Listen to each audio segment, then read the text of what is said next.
Imagine a home so elegant it defined an era. Timber beams, glowing hearths, feasts fit for royalty. Now imagine that same home slowly killing the people inside it. Every comfort the Tudors embraced, sugar, fire, water, medicine, even love, hid a deadly secret. They built the first modern homes in history, but filled them with poisons, disease, and fire waiting to ignite. This is not the story of kings and queens. It's the story of the ordinary families who lived and died inside the most dangerous houses ever built. The beauty that killed. We often romanticize Tudor homes, timber beams, thatched roofs, leaded windows glowing with candlelight. They seem peaceful, symbols of British heritage and rustic charm. But step closer, and the truth is darker. The Tudor home was one of the most dangerous places in history. It was filled with innovations that looked like progress, yet quietly took lives. The 16th century was a turning point. England was discovering the world. Ships crossed oceans, trade exploded. A new class emerged, the middling sort: merchants, skilled craftsmen, prosperous farmers. They wanted to display their new wealth in bricks, pewter, and silk.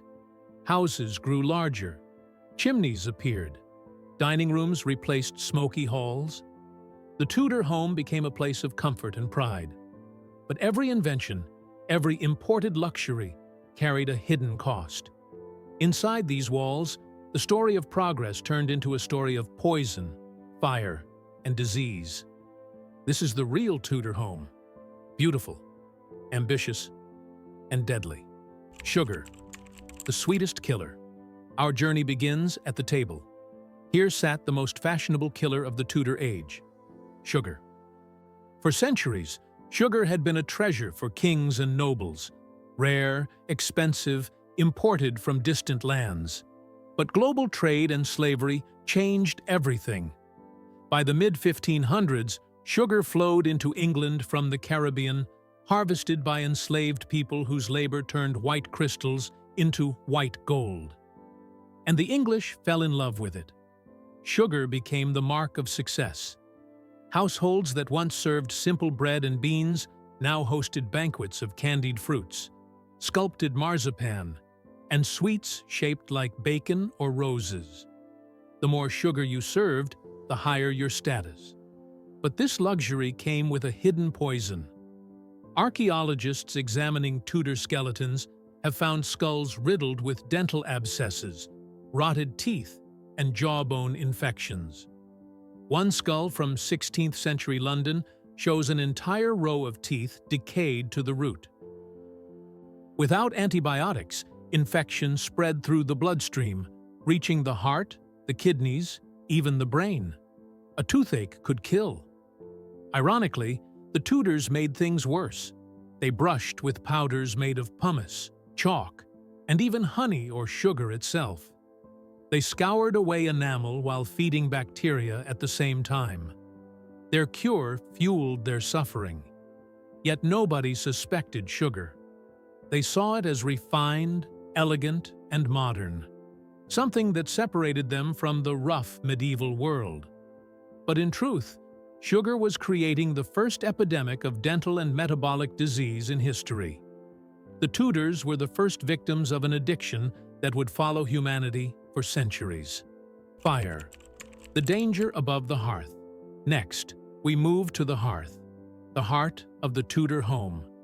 In medieval houses, the fire burned in the center of one large room. Smoke escaped through a hole in the roof. The air was thick. Eyes burned. Ceilings blackened. Then came a revolution: the chimney. It was elegant, practical, and life-changing. With chimneys, fires could move to the walls. Rooms could be divided. Families could finally breathe clean air. A new concept, privacy, was born. Upstairs, bedrooms appeared. Separate kitchens and dining spaces became possible. But this great step forward hid a new danger. Early chimneys were built from cheap materials, wood frames packed with mud or straw. Sparks slipped through cracks and smoldered unseen.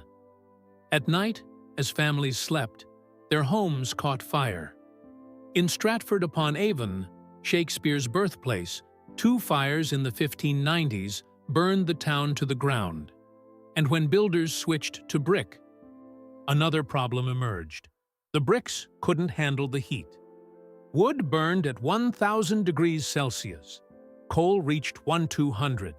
That was enough to shatter Tudor brickwork, causing chimneys to collapse, sometimes on the people trying to put the fire out. Even a well-built chimney could turn deadly. If the fireplace opening was too wide, smoke didn't draw properly. Soot built up on the walls of the flue until it caught fire, an explosive flash that could ignite a thatched roof in seconds. By the late 1500s, cities began issuing chimney ordinances. Houses had to use brick or stone. Chimneys had to be cleaned 4 times a year. Anyone caught with a fired chimney could be fined. Still, entire towns continued to burn. The chimney symbolized progress and brought the age of domestic fire. But it also turned home into hazard. Water, the invisible trap. Inside, they risked fire. Outside, they risked water. The Tudor world had no plumbing, no taps, no bathrooms. Every drop for washing, cooking, or cleaning had to be fetched by hand, from wells, streams, or ponds. It was hard labor, repeated day after day, and it killed more people than fire ever did. Drowning was the single biggest accidental killer of the Tudor age, accounting for nearly 40% of all recorded deaths. Women slipped on wet planks while washing linen. Children fetching water fell into wells. Men watering animals lost their footing on icy banks. Clothing made from wool soaked up water like a sponge, 1.5 times its weight. Fall in, and the cloth dragged you down. The shock of cold water caused the body to gasp reflexively. A single involuntary breath could fill the lungs with water. Within seconds, you were paralyzed. Even shallow ponds were deadly. Coroners' reports from the 1500s list hundreds of deaths that ended the same way. Fell in and drowned. Over time, villages began to respond, fencing wells, installing pumps, covering open ponds. But for centuries, fetching water remained one of the most lethal household chores imaginable. Filth, disease, and childbirth. To modern eyes, the Tudor home looks cozy, but it was filthy beyond belief. Floors were covered in rushes and straw. Only the top layer was changed occasionally. The bottom layers stayed for years, soaked with food, ale, waste, and vomit. Even Erasmus, visiting Cambridge, wrote that the smell was abominable. Cesspits overflowed. Wells sat nearby. Rats scurried between the two. Waste seeped into the soil and into the water. Every sip, every cut, was a potential infection. Diseases like dysentery, cholera, and typhoid thrived. A small wound from a kitchen knife could turn septic and kill within days. No one understood bacteria. Childbirth was just as deadly. Around 20 women per 1,000 died giving birth. The womb's lining, torn and exposed, became an open gateway for infection. With no antiseptics or hand washing, midwives and family members carried germs from one mother to another. What we call natural birth was often fatal. For many Tudor women, motherhood ended the moment it began. Before we continue, if you're fascinated by how ordinary people once lived and died, hit subscribe and turn on notifications. You'll never miss the hidden truths behind the world's most dangerous homes and forgotten centuries. The medicine cabinet of danger. When illness struck, few could afford a physician. Instead, families turned to their gardens and their own judgment. Every Tudor household was its own pharmacy. Herbs lined the garden walls, tansy for worms, rue to bring on menstruation, lungwort for coughs, willow for pain. The knowledge was ancient and passed through generations, and sometimes it worked, but it could just as easily kill. Dosage was uncertain. Harvesting at the wrong time made mild plants toxic. A cure could become a poison overnight. The printing press spread this knowledge further. Books like Gerard's Herbal or Every Man, his own physician, became bestsellers. They offered thousands of recipes, all claiming to heal. Some were harmless, others were grotesque. A cure for paralysis advised boiling a fox and bathing in the broth. Another for the plague involved drinking crushed emeralds mixed with vinegar. The Tudors believed disease came from imbalanced humors: blood, phlegm, black bile, and yellow bile. If you were sick, it meant your fluids were out of balance. The remedy was to bleed, purge, or vomit until balance was restored. It was a system built on logic, but no science. The results were often deadly. The bedroom plague, syphilis. And then there was the disease that terrified everyone, the pox, known today as syphilis. First recorded in England in 1497, it spread through sex and secrecy. Hospitals overflowed. Doctors described its symptoms in horror: painful sores, ulcers, collapsing noses, bones eaten from within. To the moral mind of the Tudor world, it was divine punishment, a visible mark of sin. Those with facial scarring became outcasts. Some wore metal or wooden noses to hide their disfigurement. And so the desperate turned to medicine. The chosen cure? Mercury. Physicians prescribed it as an ointment, a vapor, even an injection. Patients rubbed it into their skin, wore underwear soaked in it, or inhaled the fumes. It seemed to work, because early sores naturally healed on their own. But the cure was poison. Mercury attacked the nervous system. It caused trembling, memory loss, and insanity. Its vapors filled bedrooms, slowly poisoning not just the patient, but anyone nearby. Even doctors died from exposure. The very act of treatment created new victims. Syphilis turned intimacy into contagion, and medicine into death. It was the most private of diseases, and the most public of punishments. The cost of progress.